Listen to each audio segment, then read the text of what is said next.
नमस्कार दोस्तों, स्वागत है आपका जीएस मंथन पर। आज हम रीजनिंग का एक बहुत महत्वपूर्ण टॉपिक पढ़ेंगे, जिससे संबंधित हमारी परीक्षा में हमेशा प्रश्न आते हैं। कई बार 2 प्रश्न, कई बार 3 प्रश्न, ऐसे करके हमारी परीक्षाओं में पूछ लिए जाते हैं। यह हमारे लिए बहुत महत्वपूर्ण है। इसको आज हम पूरा कैलेंडर को ट्रिक से समझेंगे। ऐसी ट्रिक हम प्रयोग करेंगे जिससे कि आप 2-3 सेकंड में अपना आंसर निकाल सकें। यूट्यूब पर बहुत सारे इसके संबंधित वीडियो पड़े हुए हैं, जिनको आपने हो सकता है देखा भी हो। लेकिन हम यहाँ पर आपको प्रयास करेंगे इतना आसान तरीके से समझाने की कि आप पूरा क्लास में ही समझ लें और समझने के बाद आप आसानी से उसको हल कर सकें। आवश्यक है इसके लिए आप पूरी क्लास को देखिएगा, जिससे कि आपका रीजनिंग टॉपिक कैलेंडर जो है यहीं पर पूरा हो जाए। अब इसमें चाहे प्रश्न आए तारीख से दिन ज्ञात ज्ञात करने का, या समान कैलेंडर वर्ष पूछ ले, या विषम दिनों पर आधारित प्रश्न पूछ लिए, यही 3 प्रश्न इसमें मुख्यतः बनते हैं। तो वीडियो पर पूरे बने रहिएगा। पूरी ट्रिक हम आपको समझाएंगे, जिससे कि आप आसानी से 2-3 सेकंड में ही आप आंसर निकाल लेंगे। यहाँ हम विधिवत आपको पहले ट्रिक समझाएंगे। ट्रिक समझाने के बाद उससे संबंधित हम आपको 4-5 प्रश्न कराएंगे, जिससे कि आप यह समझ सकें कि वह ट्रिक अप्लाई कैसे होती है। जब यह जान जाएंगे कि कैसे अप्लाई करना है, तो आपके लिए वही प्रश्न आसान हो जाएंगे। क्लास को पूरा देखिएगा। यदि आपको कुछ नहीं समझ में आया तो आप कमेंट कर सकते हैं, हम आपको समझाएंगे भी पूरा। सबसे पहले हम देखते हैं कि इसके संबंधित नियम क्या होते हैं। कैलेंडर रीजनिंग जो है, इससे संबंधित महत्वपूर्ण नियम क्या हैं। पहले एक साथ सारे नियम समझ लेते हैं।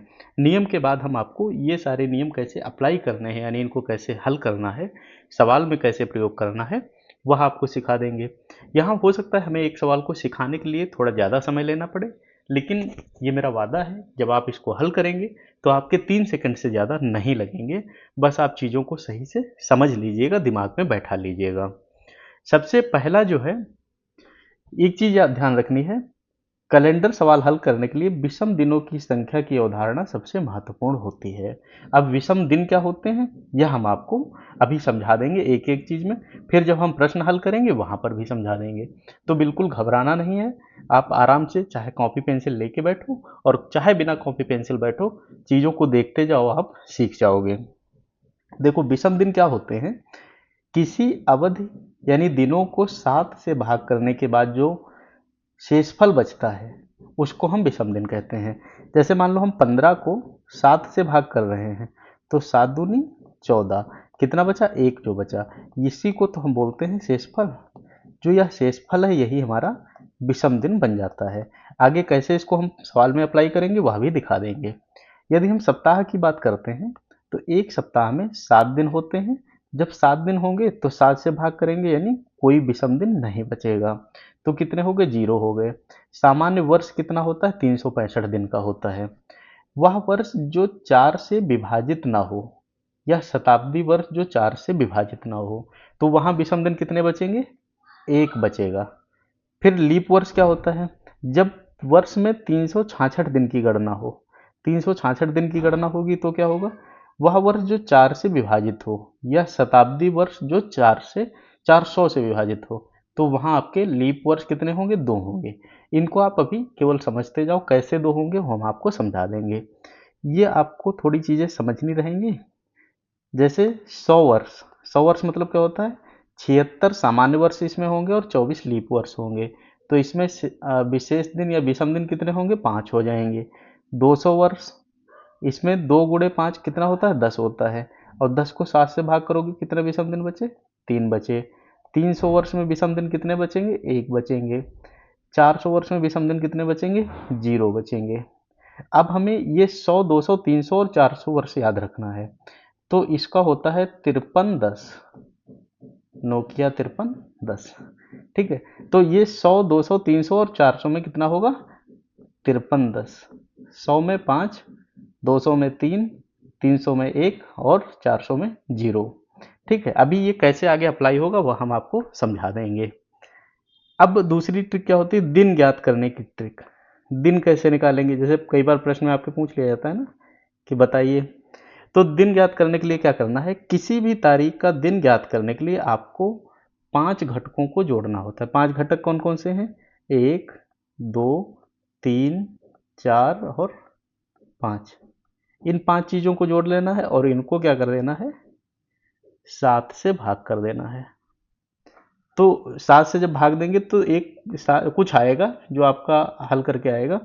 तो 7 से भाग देकर जो शेषफल बचता है वही आपका दिन का कोड हो जाएगा। ये ट्रिक है, बस ये समझते जाओ, आगे अप्लाई करेंगे तो बिल्कुल ये समझ आ जाएगा कि ये अप्लाई कैसे होती है, यानी कहाँ पर हम दिन का कैसे कोड निकालेंगे। अब दिन के कोड क्या होते हैं, जैसे दिन कौन कौन सा होता है, रविवार होता है, सोमवार होता है, मंगलवार होता है, बुधवार होता है, गुरुवार होता है, शुक्रवार होता है और शनिवार होता है। यही हफ्ते के तो दिन होते हैं।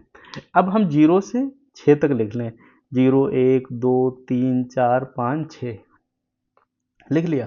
अब 0 जो होता है कोड, ये रविवार का होता है, हमेशा 0 से शुरू करेंगे। 1 नंबर पे कौन सा होगा, सोमवार होगा। 2 नंबर पे मंगलवार होगा। 3 नंबर पे बुधवार होगा। 4 नंबर पे गुरुवार होगा। 5 नंबर पे शुक्रवार होगा और 6 नंबर पे शनिवार आपका होगा। तो ये दिन के कोड आपको ध्यान रखने हैं, दिन के कोड फिक्स होते हैं। तो यहाँ क्या कहा गया है, 7 से भाग देकर जो शेषफल आएगा वही दिन का कोड होगा। अब दिन का कोड मान लो 3 आ जाता है, 3 अगर कोड आ गया तो कौन सा उत्तर बनेगा आपका, 3 आने पर आपका बुधवार होगा किसी भी सवाल में। ठीक, ये चीज़ आप समझ गए होंगे। अब इसको हम अप्लाई करेंगे। अब थोड़ा महीने का कोड देख लेते हैं। महीने का कोड देखने के लिए हमें क्या करना है, महीने के कोड का, जैसे हमने दिन का कोड निकाल लिया ऐसे महीने का कोड निकल जाएगा। कैसे निकलेगा, सबसे पहले महीने कौन कौन से होते हैं वो जानो। जनवरी, फरवरी, मार्च, अप्रैल, मई, जून, जुलाई, अगस्त, सितंबर, अक्टूबर, नवंबर और दिसंबर। 12 महीने हो गए। अब सामान्य वर्ष में स्थिति देखते हैं। आपको ये एक चीज़ याद रखनी पड़ेगी यहाँ पर, 144, 025, 036, 147। ये कैसे याद होगा ये भी हम भी समझा देंगे। तो 144 मतलब क्या होता है, 144 मतलब पहले की 3, 1 4 4 कितना हुआ, 144 हुआ। फिर बाद की 3, 0 2 5 हुआ। फिर अगली 3, 0 3 6 हुआ। फिर अगली 3, 1 4 6 हो गया। ये चीज़ आपने देख लिया। अब इसके बाद ये सामान्य वर्ष जब होते हैं 365 दिन वाली बात, अब आती है 366 दिन वाली बात, यानी लीप वर्ष।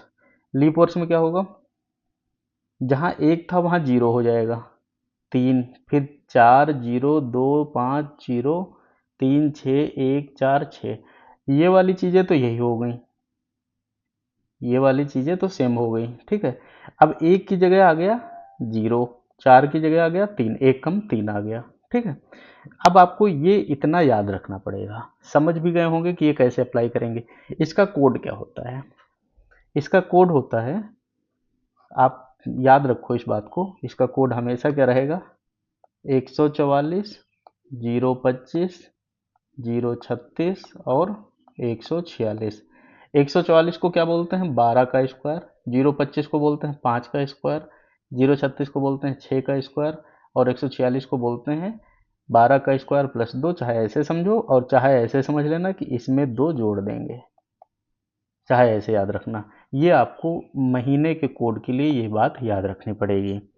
ठीक, लीप वर्ष में क्या कर देंगे, केवल पहले 2 महीनों यानी जनवरी और फरवरी में एक अंक कम हो जाता है, जो हमने बताया कम हो गया।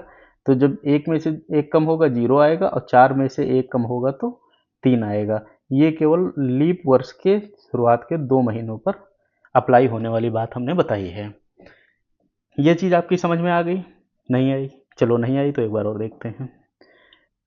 महीने कोड कैसे निकालेंगे, पूरे पहले 12 महीने हमने लिख लिए, 12 महीने के बाद हमने ये वाला कोड लिख लिया, 144, 025, 036, 146। परीक्षा में ये बिल्कुल कोने में आप लिख लेना। इसको लिखने से क्या फ़ायदा होगा, आप सीधे सीधे ये 12 गिनती हैं, 12 महीने भर दिए हमने। अब ये भरे तब जब 365 दिन की बात है।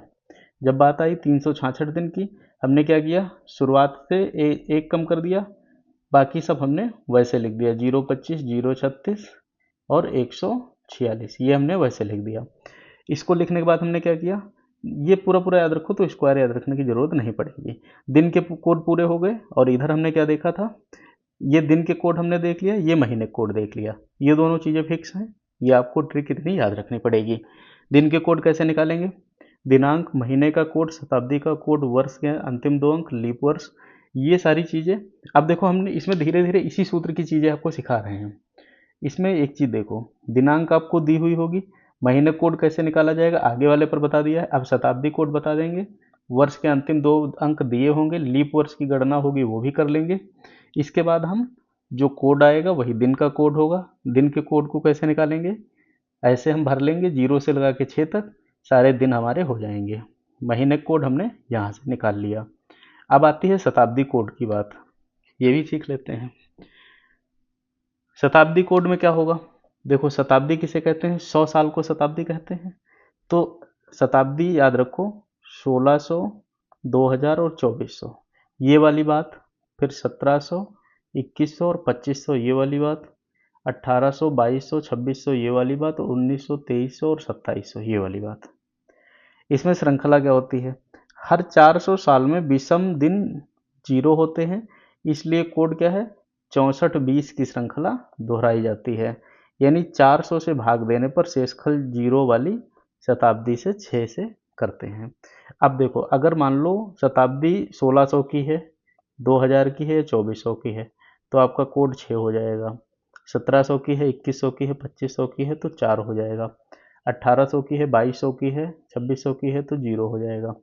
1900 की है, 2300 की है, 2700 की है तो 0 हो जाता है। इसमें 2 हो जाएगा, इसमें 0 हो जाएगा। अब लीप वर्ष की संख्या क्या होती है, लीप वर्ष की संख्या होती है वर्ष के अंतिम 2 अंक बटे 4 का पूर्णांक।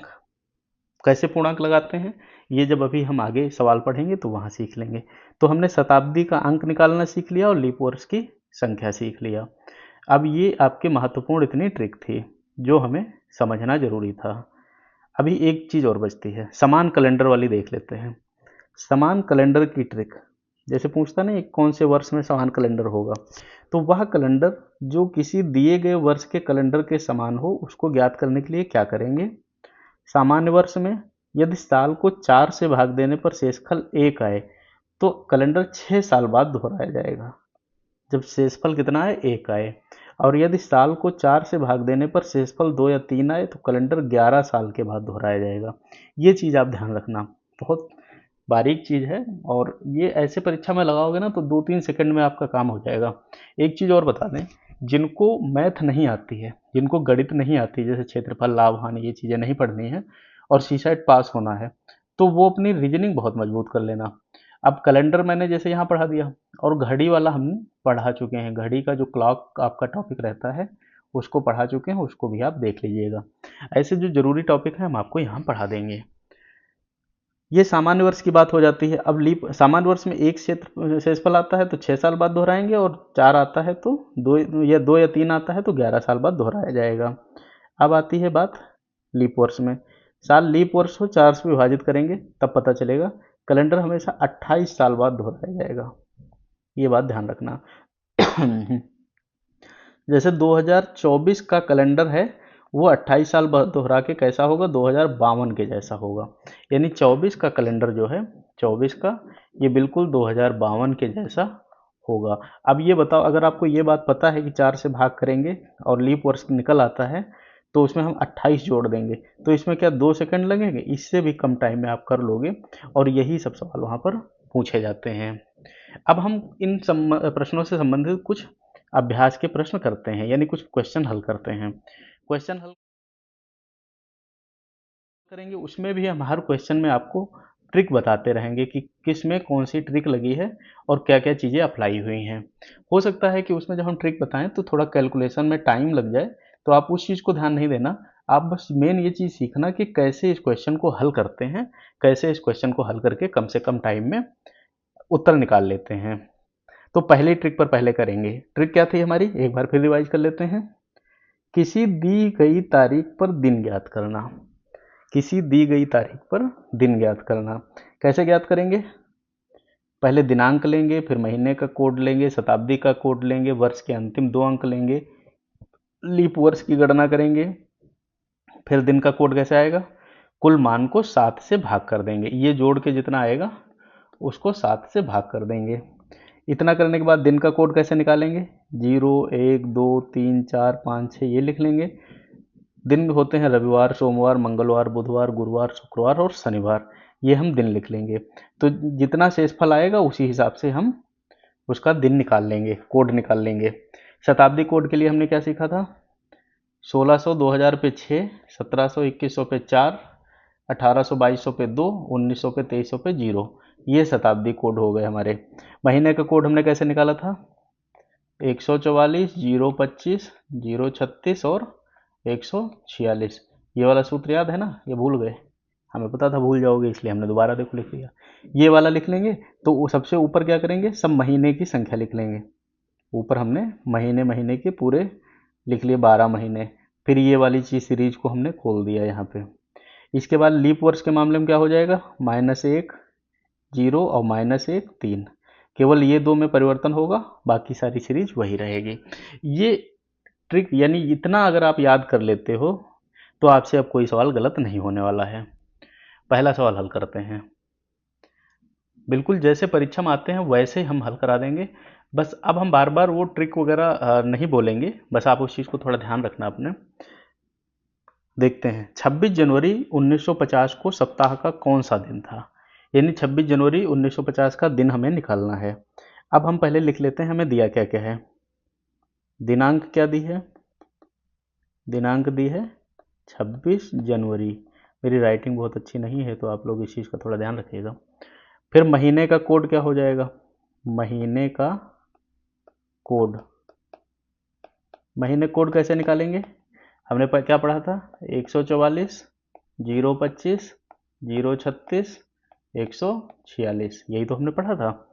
अब चूंकि यह 1950 जो है, 1950 सामान्य वर्ष है, सामान्य वर्ष है। यह हमें कैसे पता चलेगा? इसको हम 4 से भाग दे के देख लेंगे। 1950 को 4 से भाग दे के देख लेंगे, तो 4 से भाग करेंगे तभी तो पता चलता है, तो इसलिए हमारा सामान्य वर्ष हो जाएगा। तो सामान्य वर्ष में हमारा जो जनवरी का कोड होता है, यही तो जनवरी होगी। जनवरी कोड कितना हो जाएगा? 1 हो जाएगा। तो महीने कोड कितना हो गया? 1 हो गया। और शताब्दी का कोड कितना होगा? शताब्दी कौन सी लगेगी इसमें? 1950 में 1900 वाली शताब्दी लग रही है। 1900 से यही वाली तो लगेगी। जैसे 1950 की बात है तो 1900 वाली शताब्दी लगेगी। तो शताब्दी कोड कितना हो जाएगा? कोड ये बताओ कितना हो जाएगा? यहाँ से देखो ना, जैसे ये 1900 है, 1900 पर कोड 0 हो जाएगा, तो ये हो जाएगा 0। अब हमें और चीज़ क्या पूछनी थी? वर्ष के अंतिम 2 अंक, वर्ष के अंतिम 2 अंक। इस सवाल में हम पूरा एक एक चीज़ लिख के बता रहे हैं आपको, जिससे क्या हो, आप आसानी से समझ सको। वर्ष के अंतिम 2 अंक क्या हो गए? 50 हो जाएंगे। अब लीप वर्ष की संख्या, ठीक है। इसके बाद हम क्या निकालेंगे इसमें? कुल मान। कुल मान क्या होगा? दिन का कोड। भाई कुल मान के लिए हम जो निकालते थे, कुल मान, कुल मान कैसे निकालेंगे? ये वाला दिनांक, महीने का कोड, शताब्दी का कोड, वर्ष के अंतिम 2 अंक। अब लीप वर्ष की अगर संख्या है तो ठीक है, नहीं संख्या है तो उसको छोड़ देंगे। ठीक है, तो कुल मान क्या हो जाएगा? दिन का कोड बराबर, अब इसको हल करेंगे, फिर इसके बाद जो आएगा उसको 7 से भाग करेंगे, तो हमारा जो मान आ जाएगा उसको 7 से भाग करेंगे, और भाग करने पर जो शेषफल आएगा, शेषफल जो आएगा वो आएगा हमारा 5। कैसे आएगा? अब ये पूरा आप एक बार लिख के इसमें देख लेना। दिनांक, महीने कोड, शताब्दी कोड, वर्ष के अंतिम 2 अंक, ये चीज़ें आप लिख के इसमें देखोगे, 7 से भाग करोगे तो ये 5 आएगा। अब इसको बार बार लिखने की मेरे हिसाब से तो ज़रूरत नहीं है। 5 आएगा। अब 5 पर हम दिन का कोड कैसे निकाले थे? दिन का कोड, यानी कौन सा दिन होगा इसी का कोड ही तो निकालना है। तो दिन हमने 0 1 2 3 4 5 6, एक पर क्या था? रविवार था। फिर एक 0 पर रविवार, सोमवार, मंगलवार, बुधवार, गुरुवार, शुक्रवार और शनिवार। अब बताओ 5 नंबर पे क्या आया? 5 नंबर पे शनिवार आया, 5 नंबर पे शुक्र। अगला प्रश्न देखते हैं। 15 अगस्त 1947 को कौन सा दिन था? 1947 की बात है। इसमें भी हम एक बार वही सारी चीज़ें वैसे लिख लेंगे, फिर आप वैसे हल कर लेना बाद में।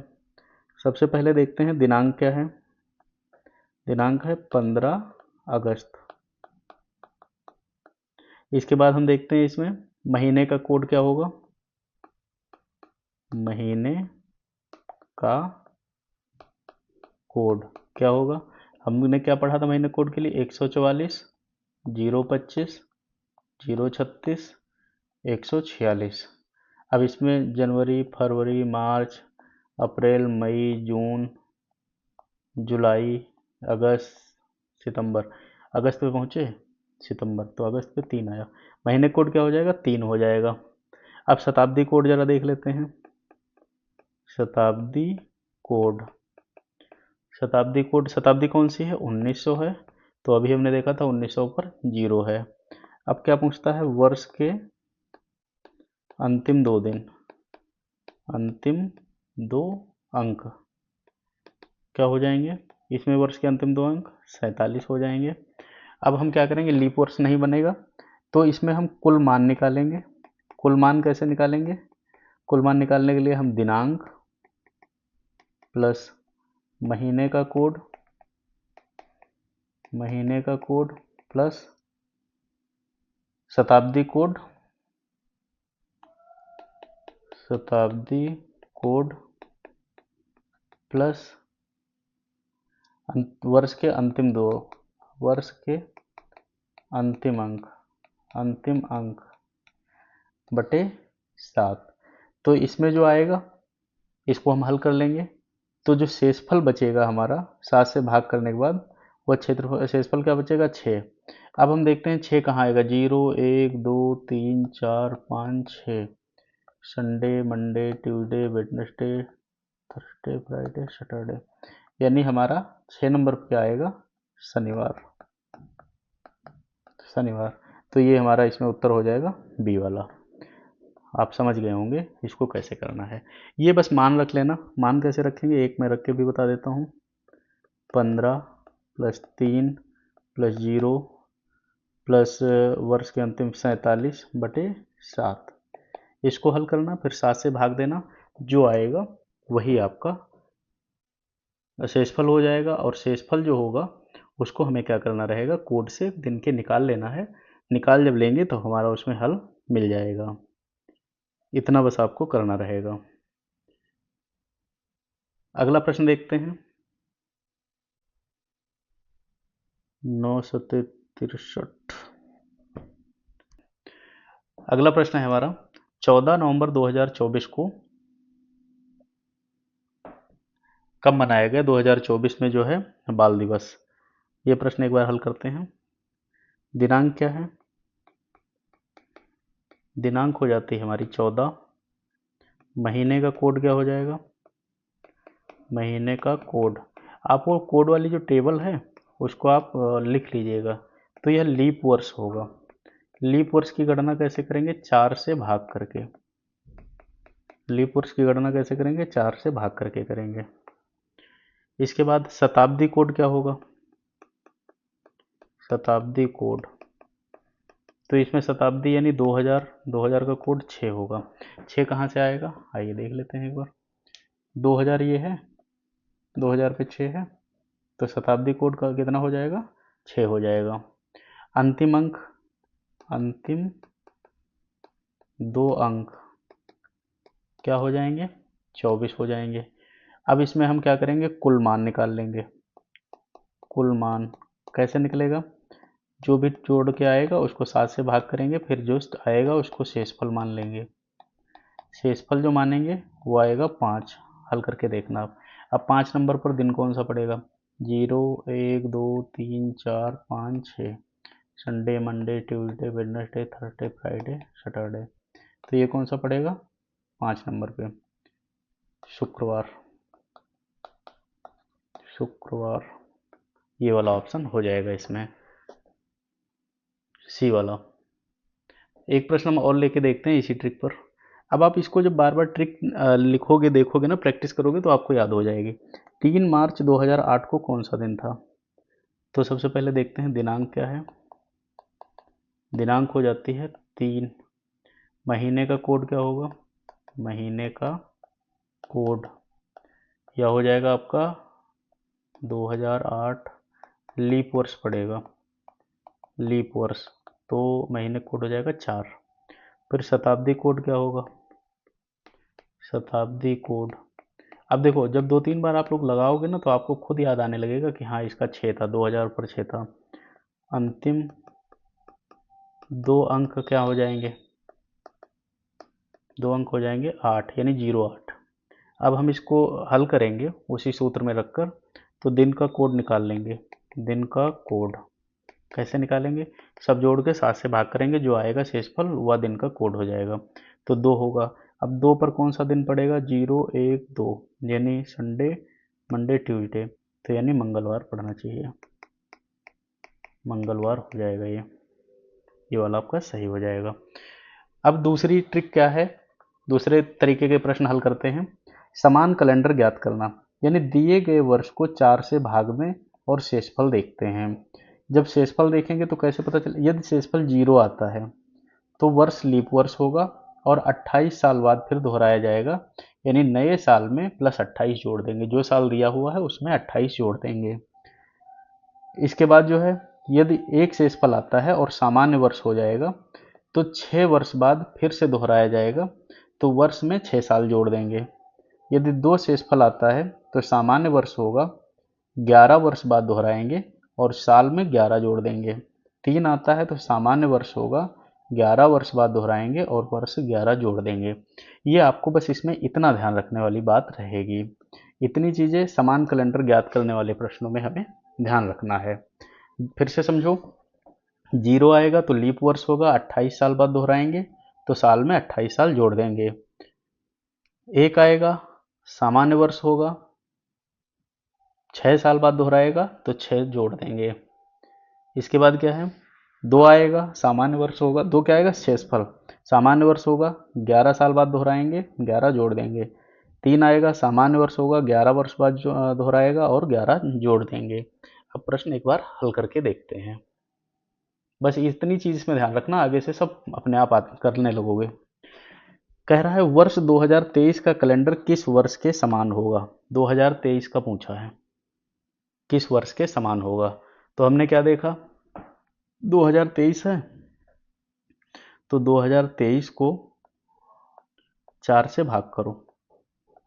4 से भाग करोगे तो 4 से जब भाग करोगे तो जो बचेगा वही तो शेषफल होगा। तो इसका शेषफल आएगा 3। आप बाद में करके देख लेना। इसका शेषफल 3 आएगा, और जब 3 आएगा तो इसमें क्या कर देंगे? इधर देखते हैं, 3 शेषफल आने पर हम सामान्य वर्ष में 11 जोड़ देंगे। ठीक है, तो 11 इसमें जोड़ देते हैं। तो जो दिया हुआ वर्ष है, दिया हुआ कौन सा है? 2023 है। इसमें हम 11 साल और जोड़ देते हैं। कितना हो जाएगा? 2034। 2034 ये वाला सही होगा। बताओ, इसमें कुछ कठिन था? बस हमें क्या देखना है? हमें वो चीज़ याद रखनी है। 0, 1, 2, 3, 4, 3 तक के रखो। 0, 1, 2, 3, ठीक है। अब इसके बाद क्या करना है? लीप वर्ष जब आएगा तो 28 साल हो जाएगा। सामान्य, ये तीनों सामान्य रहेंगे। सामान्य, सामान्य, सामान्य, ये तीनों सामान्य रहेंगे। इसमें 6 साल रहेगा, इसमें 11, 11 साल और जुड़ जाएगा। ठीक है, अगले प्रश्न पर आते हैं। प्रश्न कह रहा है 2020 2020 का कैलेंडर किसके जैसा होगा? तो 2020 को सबसे पहले करो 4 से भाग। जब 4 से भाग करोगे तो शेषफल आएगा 0। शेषफल कितना आएगा? 0 आएगा। अब 0 शेषफल आने पर क्या होता है? 0, 1, 2, 3, 28, 6, 11, 11, यही तो था। तो अब 0 आ गया तो इसमें 28 जोड़ दो। 2020 प्लस 28, 2020 प्लस 28 कितना हो गया? बताओ, 2048। यही तो करना था। बस इस टेबल का यदि आप ध्यान रख पाए तो आपके ये प्रश्न हल हो जाएंगे। अगला प्रश्न देखते हैं। 1997, 1997 पूछा गया, 4 से भाग करो। शेषफल कितना आया? शेषफल इसमें आता है 4 से भाग करके, 2, 2 शेषफल आ गया। ठीक है, अब 2 आएगा तो क्या होगा? 0, 1, 2, 3, फटाक से बना लेना। 28, 6, 11, 11, 2 आ गया, 11 जोड़ देंगे। तो 1997 प्लस 11, ये जोड़ देंगे तो आपके आ जाएंगे 2003। 2003 ये आ गया। अब उम्मीद है अब तो समझ में आने लगे होंगे ये सवाल कि हाँ आसान हो जाएंगे। अच्छा एक और करके 2 सवाल इस पर और करेंगे। 2018 में देखते हैं। तो 2018 को 4 से भाग करो, शेषफल कितना आएगा? 4 दूनी 16, 4 चौको 16, 2 बचेगा, 2 आएगा। ठीक है। अब 2 शेषफल आया, हमें क्या पता है? 0 1 2 3 28 6 11 11, ये तो पता है। 2 पर 11, तो 2018 प्लस 11 कितना हो गया? 2029। 2029 ये वाला हो गया। ठीक है। अब एक सवाल और कर लेते हैं इस पर। 2005, 2005 4 से भाग करते हैं, एक बचेगा, एक शेष बचेगा।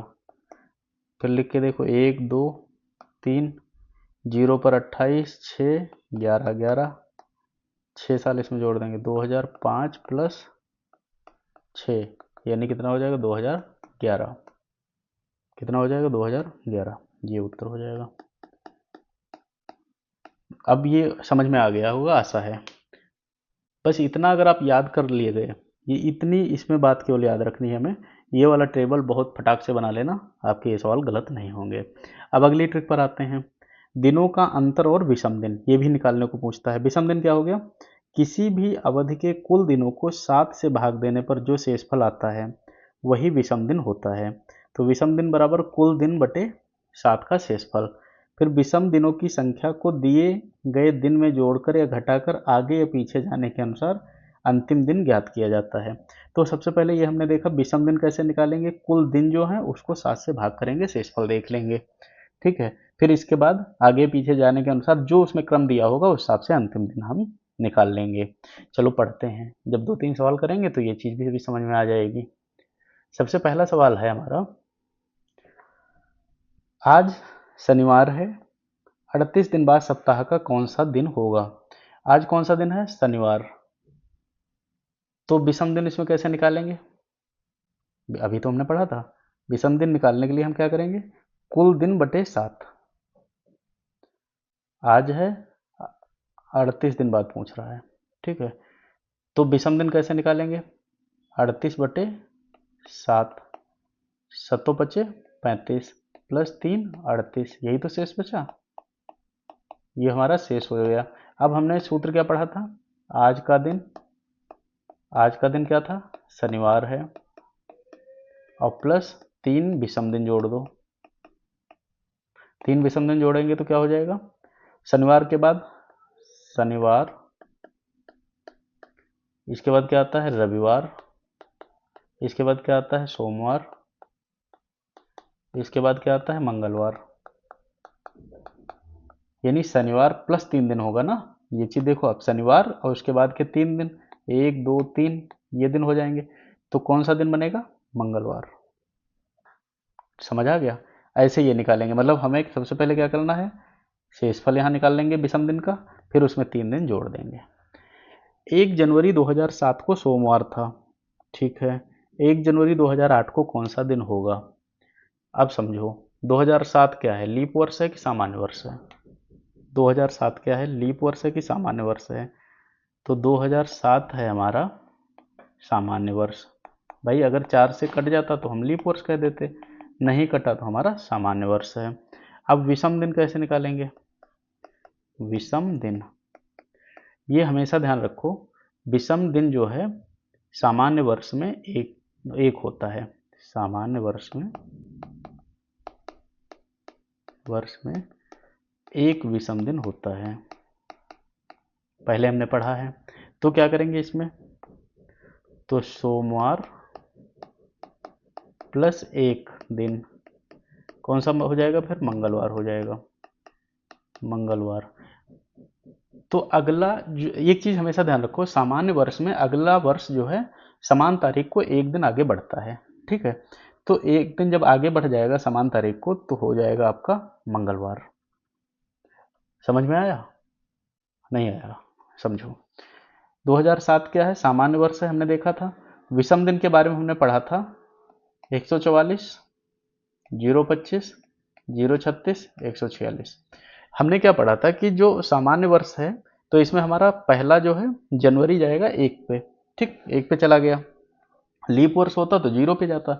फिर हमें ये पता है जब सामान्य वर्ष हो तो अगले साल जब जाएगा सेम दिन तो एक दिन बढ़ जाएगा, तो एक दिन बढ़ जाएगा, हमने पढ़ा था, तो हो जाएगा मंगलवार। अगला साल है, अच्छा, 5 मार्च को सोमवार है, उसी वर्ष उसी साल की बात है। सामान्य वर्ष 5 नवंबर को कौन सा दिन होगा? 5 मार्च से 5 नवंबर के बीच पहले हमें विषम दिन निकाल लेने हैं, ठीक है। अब विषम दिन कैसे निकलेंगे? विषम दिन निकलते हैं भाग दे के, ठीक है। विषम दिन हमारे निकलते हैं भाग दे के, हमेशा ध्यान रखना। तो विषम दिन कैसे निकालेंगे?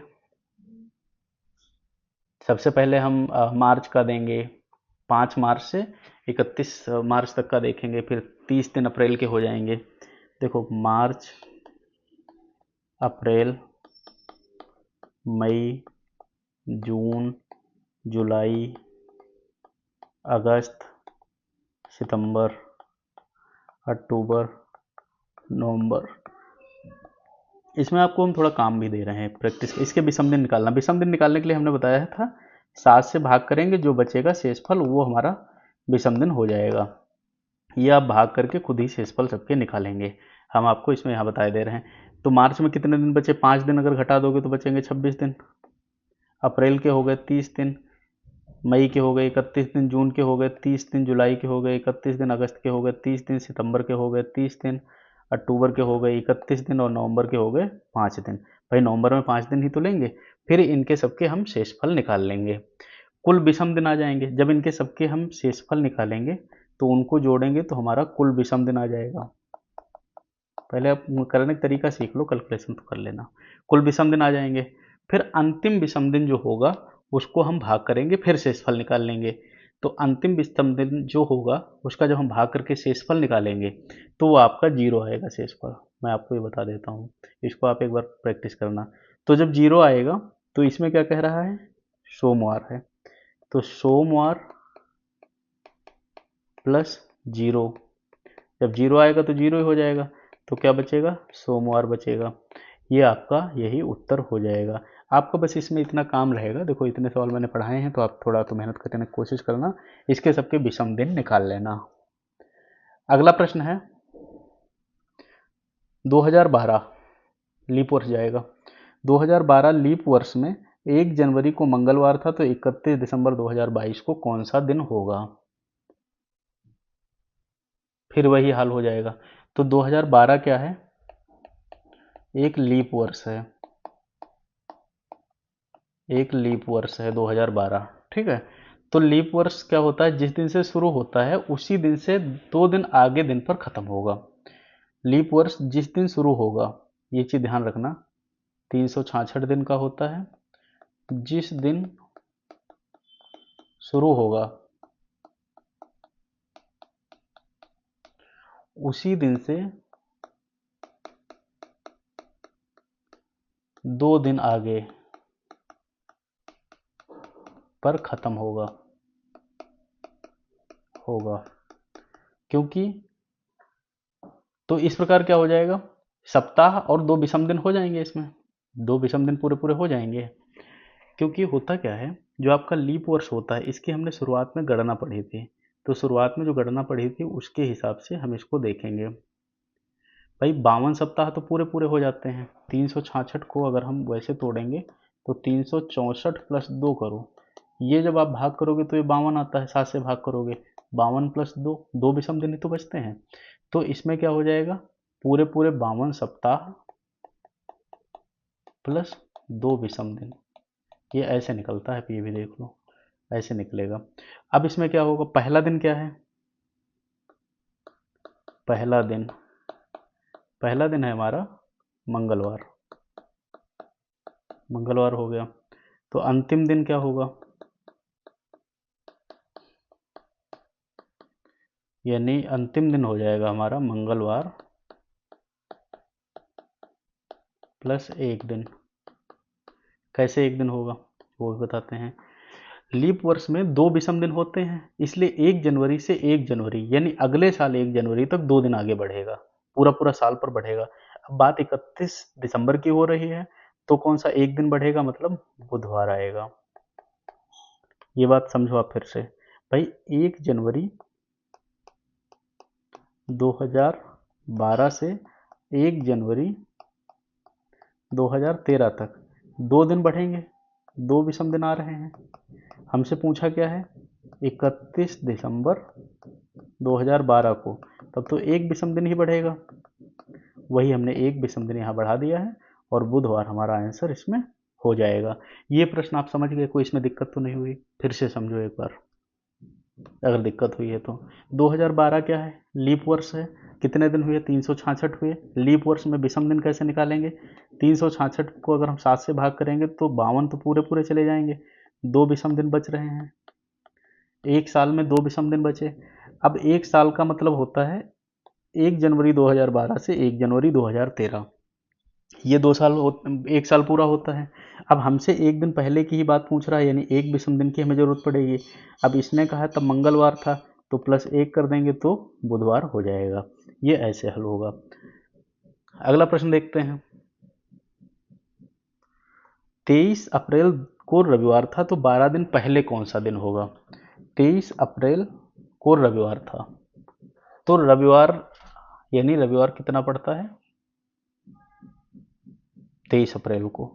ठीक है, 23 अप्रैल को पड़ता है रविवार।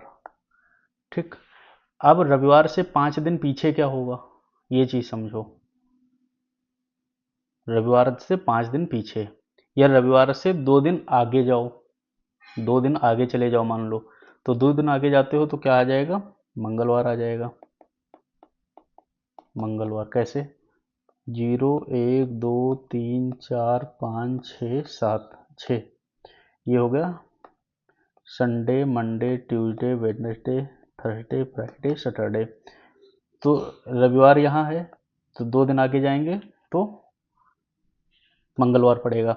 अब इसी दिशा में अगर पीछे हमें मंगलवार चाहिए होगा, 2 दिन के कैलकुलेशन देख लो, तो हम जाएंगे पीछे 5 दिन, 5 दिन पीछे जाएंगे तो हमें मिलेगा ट्यूसडे। ठीक है, अब हम इसके बाद क्या करेंगे, इसमें हम कैलकुलेशन करते चले जाएंगे। 12 दिन आप सीधे सीधे घटा के देख सकते हो। भाई आप इधर से लिख लो, 23 है, 22 21 20 19 18, ऐसे करके हम 12 दिन पीछे घटा लेंगे। जब 12 दिन पीछे घटाएंगे तो हमारा उत्तर अपने आप उसमें आ जाएगा। तो इस प्रकार हमने यह देखा कि देखो इसको आप ऐसे करके करना, क्योंकि इसमें जो अगर हम फार्मूला लगाएंगे तो थोड़ा लेंदी हो जाएगा, इसलिए हमने आपको ट्रिक से सीधे सीधे बता दिया है। अब ये सीधे सीधे आप कैलकुलेट कर लेना। तो इस प्रकार क्या है कि आपके रीजनिंग के जो क्वेश्चन हैं कैलेंडर से संबंधित, वो हमने तीनों ट्रिक आपको समझा दी हैं। इसके बाहर प्रश्न इसमें कहीं नहीं आता है।